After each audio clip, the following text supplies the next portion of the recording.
नमस्कार। हिमाचल अभी से मैं दिव्या। पेश है आज के मुख्य समाचार। हिमाचल में स्कूल, कॉलेज, विश्वविद्यालय और तकनीकी संस्थान 4 अप्रैल तक बंद, नहीं होंगे होली के कार्यक्रम। लॉकडाउन व नाइट कर्फ्यू पर बोले सीएम, हम इंतजार कर रहे हैं। पालमपुर नगर निगम का चुनाव नहीं लड़ पाएंगे 2 कांग्रेस प्रत्याशी, अवैध कब्जे के आरोप। मेडिकल कॉलेजों और जोनल अस्पतालों में आरक्षित होंगे वार्ड, निर्देश जारी। हिमाचल में आज अब तक कोरोना के 74 केस और 115 ठीक, 1 की मौत। नगर निगम चुनाव लड़ रहे प्रत्याशियों और समर्थकों का कोरोना टेस्ट जरूरी। हिमाचल में कोरोना के चलते शिक्षा विभाग ले सकता है बड़े फैसले। कुल्लू में कोरोना वैक्सीन से नहीं, दिल का दौरा पड़ने से हुई बुजुर्ग महिला की मौत। अब समाचार विस्तार से।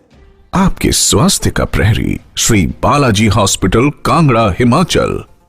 कोरोना के बढ़ते मामलों के त्योहारों में और बढ़ने की आशंका को देखते हुए हिमाचल प्रदेश सरकार ने होली के दौरान होने वाले सामाजिक आयोजनों पर रोक लगा दी है। लोगों से अपील की है कि वे घरों में परिवार के सदस्यों के साथ ही होली मनाएं। इसके अलावा सरकार ने प्रदेश के सभी कार्यालयों में 3 अप्रैल को अवकाश और 4 अप्रैल तक सभी शिक्षण संस्थान बंद करने का फैसला लिया है। इनमें सभी विश्वविद्यालय, कॉलेज, तकनीकी संस्थान और स्कूल शामिल हैं। केवल वे संस्थान खुले रहेंगे जिनमें परीक्षाएं चल रही हैं। ये निर्णय सीएम जयराम ठाकुर की अध्यक्षता में शुक्रवार को राज्य सचिवालय में आयोजित एक उच्च स्तरीय बैठक में लिया गया।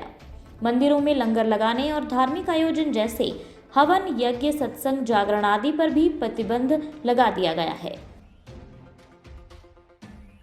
सीएम जयराम ठाकुर ने मीडिया से बातचीत में कहा कि लॉकडाउन व नाइट कर्फ्यू को लेकर अभी कहने की जरूरत नहीं है, हम इंतजार कर रहे हैं।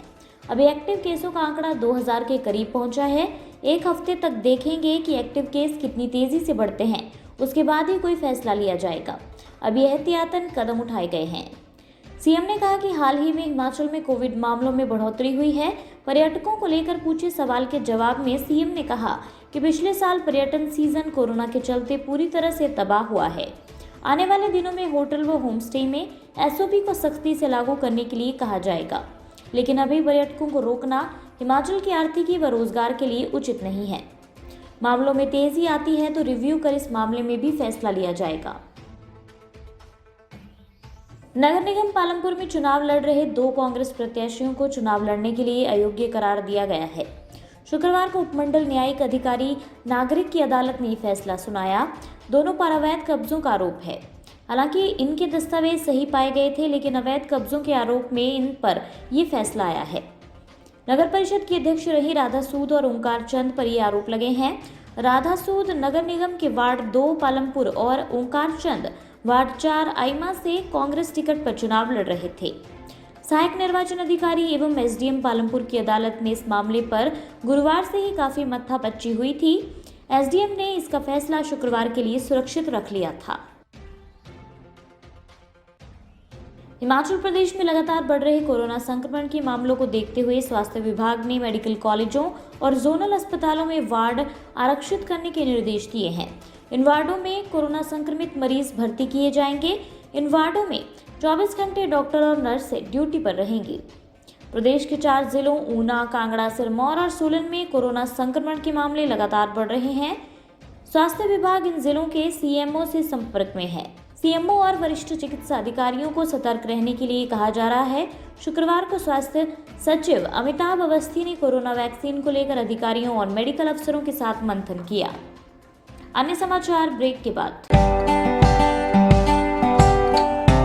Shri Balaji multi speciality hospital Kangra, जहां आपको एक ही छत के नीचे मिले बेहतरीन चिकित्सा सुविधाएं, cardiology, laparoscopic, general surgery, neuro surgery, orthopaedics, paediatric, radio diagnosis, urology, gastroenterology, ophthalmology, pathology, medicine, anaesthesia और डेंटल जैसी अत्याधुनिक और बेहतरीन चिकित्सा सुविधाएं, 24 घंटे इमरजेंसी सुविधा, 9 बेड के साथ critical care unit, cardiac monitor और डिफिब्रिलेटर्स, सेंट्रल ऑक्सीजन लाइन और वेंटिलेटर सुविधा।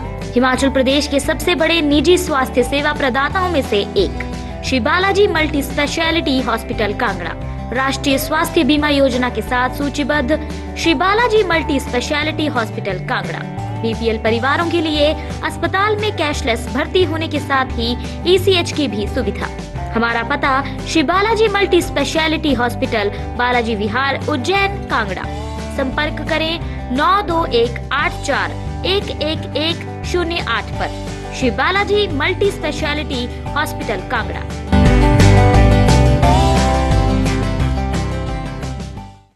हिमाचल में आज अब तक कोरोना के 74 मामले सामने आए हैं। वहीं 115 कोरोना संक्रमित ठीक हुए हैं। सिरमौर में अब तक 1 की जान गई है। कोरोना का कुल आंकड़ा 61,690 पहुंच गया है। अभी 1,860 एक्टिव केस हैं। अब तक 58,794 ठीक हो चुके हैं। कोरोना डेथ का आंकड़ा 1,017 पहुंच गया है। वहीं काफी दिन से कोरोना फ्री जिला का तमगा हासिल किए लाहौल स्पीति में भी एक एक्टिव केस हो गया है। ऊना में 34, शिमला में 15, सिरमौर में 13, कांगड़ा में 6, चंबा में 4, मंडी व सोलन में एक मामला आया है। हिमाचल सहित कांगड़ा जिला में कोरोना मामलों में बढ़ोतरी हो रही है। इसके चलते सरकार ने कुछ सख्त कदम उठाए हैं।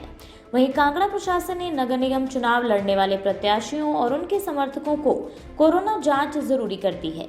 प्रत्याशी कोविड नेगेटिव रिपोर्ट के बाद ही प्रचार कर सकेंगे।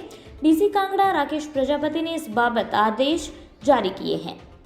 डीसी कांगड़ा द्वारा जारी आदेशों में नगर निगम चुनाव में भाग्य आजमा रहे प्रत्याशी और उनके समर्थक कोविड टेस्ट के लिए नजदीकी हेल्थ केयर सेंटर या ब्लॉक मेडिकल ऑफिस में संपर्क कर सकते हैं। डोर टू डोर प्रचार के समय प्रत्याशी व उनके समर्थक अपनी कोरोना रिपोर्ट अपने साथ रखेंगे। हिमाचल प्रदेश में कोरोना के बढ़ते मामलों के चलते शिक्षा विभाग बड़े फैसले ले सकता है। गोविंद सिंह ठाकुर ने इसके संकेत दिए हैं।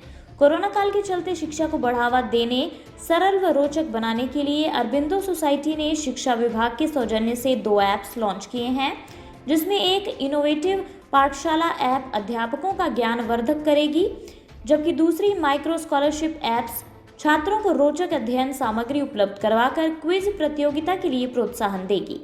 शिक्षा मंत्री गोविंद ठाकुर ने शिक्षा निदेशालय में इन ऐप्स का शुभारंभ किया और कोरोना काल में बेहतर कार्य करने वालों को सम्मानित किया। शिमला में राज्य शिक्षा सम्मेलन में शिक्षा मंत्री ने कहा कि नई शिक्षा नीति को प्रदेश में प्रभावी ढंग से लागू करने के लिए काम किया जा रहा है। हिमाचल प्रदेश के जिला कुल्लू की पार्वती घाटी के शांगचन गांव की जूही देवी की मौत कोरोना वैक्सीन लगने से नहीं बल्कि दिल का दौरा पड़ने से हुई थी। जूही देवी को गुरुवार को दोपहर 2 बजे स्वास्थ्य उपकेंद्र बराधा में कोरोना वैक्सीन का टीका लगा था। लगभग 45 मिनट तक वो अस्पताल में निगरानी में रहीं। बाद में वे गांव की 3 महिलाओं के साथ अस्पताल से चली गईं। एसडीएम कुल्लू डॉक्टर अमित गुलेरिया और स्वास्थ्य विभाग की 4 सदस्यीय टीम ने शुक्रवार को बराधा गांव का दौरा किया। छानबीन के बाद टीम ने पाया कि महिला की मौत दिल का दौरा पड़ने की वजह से हुई है। इसी के साथ ये रेडियो बुलेटिन यहीं समाप्त होता है। धन्यवाद।